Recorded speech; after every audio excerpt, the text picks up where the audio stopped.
స్త్రీ ప్రేమకి మరియు పురుషుని ప్రేమకి తేడా ఏంటి అనేది ప్రతి ఒక్కరు కూడా తెలుసుకోవాలి.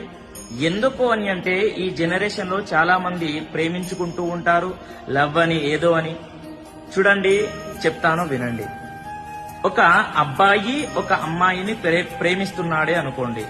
అప్పుడు అమ్మాయి చుట్టూ అబ్బాయి కొన్ని రోజులు, కొన్ని నెలలు, కొన్ని సంవత్సరాలు ఇలా తిరగాలి. తిరిగి తిరిగి తిరిగి బ్రతిమిలాడి కమ్మని మాటలు చెప్పి రకరకాలుగా వేడుకొని ఇలా చివరికి ఎలాగో అలాగా ఇష్టమైతే పెళ్లికి ఒప్పిస్తాడు. పెళ్లికి ఒప్పించిన తర్వాత అమ్మాయి ఒప్పుకున్న తర్వాత పెళ్లి చేసుకుంటాడు.